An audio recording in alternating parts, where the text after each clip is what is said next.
నమస్తే ఫ్రెండ్స్, నేను మీ జర్నలిస్ట్ వలి. ఆంధ్రప్రదేశ్లో పోలీసు వ్యవస్థ ఇంకా గాడిన పడలేదు అనిపిస్తోంది. ఎందుకంటే ఇటీవల జరిగినటువంటి 2 ఘటనలు ఇట్లాగే కనిపిస్తున్నాయి. పోలీసు వ్యవస్థలో ఇంకా నిర్లక్ష్యం కనిపిస్తోంది, ఉదాసీనత కనిపిస్తోంది, బాధ్యత రాహిత్యం కనిపిస్తోంది. ఇంకా కొంతమంది వైసీపీ నాయకుల కనుసనల్లోనే కొంతమంది పోలీసు ఉన్నతాధికారులు కూడా పనిచేస్తున్నారా అన్న అనుమానం కలుగుతోంది. ఆ 2 ఘటనలు ఒక్కసారి నేను మీకు వివరించే ప్రయత్నం చేస్తా. ఆ తర్వాత మీకేమనిపిస్తున్నది కూడా కామెంట్ రూపంలో తప్పకుండా తెలియజేయండి.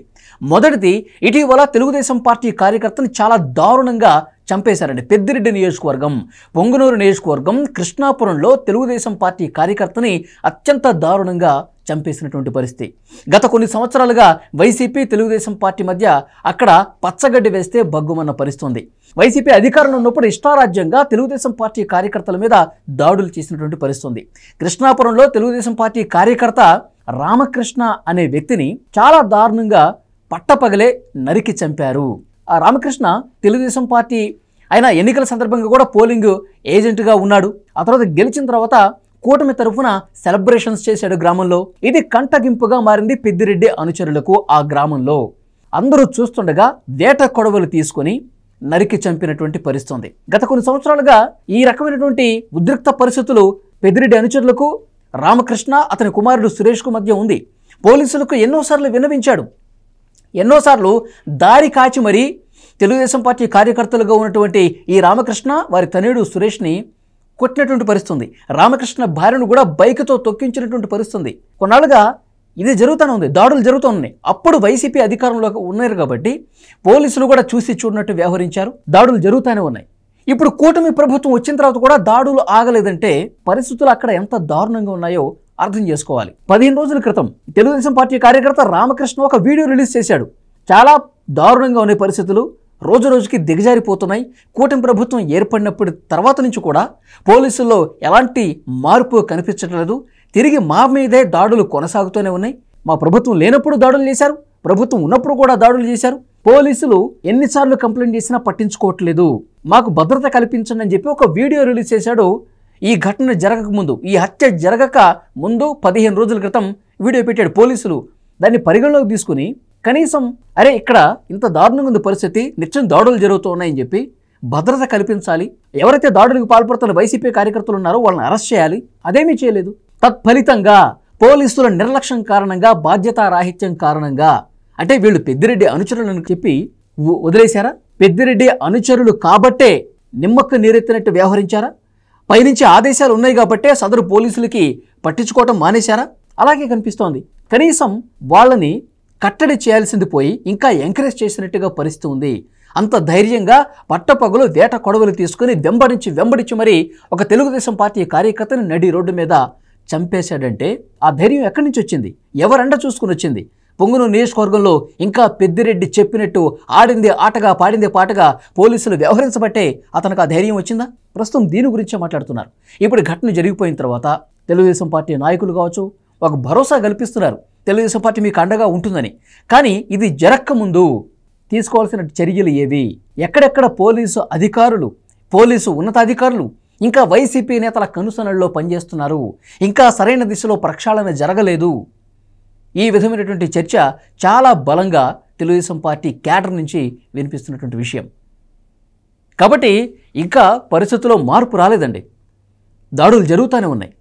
పోలీసు వ్యవస్థలో సమూల ప్రక్షాళన ఇంకా జరగాల్సిన అవసరం ఉంది. ఈ ఘటన రుజువు చేస్తోంది. ఇదొకటి. ఇంకా రెండో ఘటన పులివెందుల నియోజకవర్గంలో వివేకానంద రెడ్డి గారి హత్య కేసులో అప్రూవ్గా ఉన్నటువంటి దస్తగిరి భార్య షబానా ఎవరైతే ఉన్నారో ఆమె మీద చాలా దారుణంగా దాడి చేసినటువంటి పరిస్థితి. పులివెందుల నియోజకవర్గంలో తొండూరులో వాళ్ళ బంధువుల ఇంట్లో ఉన్నటువంటి షబానా ఇంట్లోకి చొరబడి 2 మహిళలు, మరి అవినాష్ రెడ్డి గారు పంపించారా లేకపోతే ఇంకెవరన్నా పంపించారా, ఆ 2 మహిళలు లోపలికి ఇంట్లోకి చొరబడి దస్తగిరి భార్యను మీద దాడి చేసి 1 సంవత్సరంలో దస్తగిరిని చంపేస్తాం, జగన్మోహన్ రెడ్డి గారికి అవినాష్ రెడ్డి గారికి వ్యతిరేకంగా మాట్లాడతాడా దస్తగిరి, అంతు చూస్తాం, సంవత్సరంలో అతన్ని అంతమొందిస్తాం, నరికేస్తామని చెప్పి చేతులతో ఇట్లా సైగలు చేసి మాట్లాడారంటే ఆ 2 మహిళలు, ఆ మహిళలను పంపించింది ఎవరు? నేరుగా ఇంట్లోకి చొరబడి దాడులకు పాల్పడ్డారంటే ఎంత దారుణమైన పరిస్థితి. దస్తగిరి భార్య చెప్తా ఉంది, పోలీసులకు స్థానిక పోలీస్ స్టేషన్కి వెళ్తే లేడీస్ మధ్య గొడవలు జరుగుతూనే ఉంటాయిలేమ్మా, సమస్య పోతేలే, మీరు లైట్ తీసుకోండి అని మాట్లాడిన పరిస్థితి ఉందంట ఒక పోలీస్ అధికారి. తర్వాత ఇంకొక పోలీసు అధికారి దగ్గరికి వెళ్ళి షబానా తన గోడు మొరపెట్టుకుంటే కనీసం స్పందించట్లేదంట. అంటే ఇక్కడ పోలీసులు అది నిర్లక్ష్యం అనాలా, లేకపోతే పోలీసులు ఎందుకు ఈ విధంగా ప్రవర్తిస్తున్నారో వారికి కూడా అర్థం కావట్లా. కూటమి ప్రభుత్వం వచ్చిన తర్వాత మాకు రక్షణ ఉంటుంది అని వాళ్ళు భావించారు.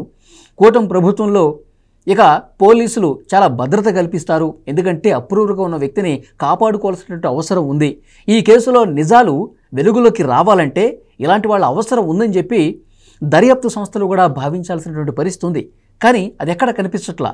ఎటువైపు నుంచి ఎవరు దాడి చేస్తారో తెలియని పరిస్థితి, ఈ విధంగా బెదిరింపులకు దిగుతున్నటువంటి పరిస్థితి, నేరుగా ఇంట్లోకి వచ్చి చొరబడి కొడుతున్నటువంటి పరిస్థితి ఉంది. వరుసగా సాక్షులు చనిపోతూ ఉన్నారు, అయినా పోలీసు యంత్రాంగం కావచ్చు ఎవరు మేల్కొన్న పరిస్థితి కనిపించట్లా. వరుసగా 6 సాక్షులు చనిపోతున్నారు. ఇప్పుడు ఉన్న దస్తగిరిని కూడా బెదిరించే పరిస్థితి ఉంది, వారి భార్యను కొడతా ఉన్నారు. 1 సంవత్సరంలో అంతు చూస్తాం, అవినాష్ రెడ్డి పేరు పదే పదే ప్రస్తావించారంట ఆ మహిళలు.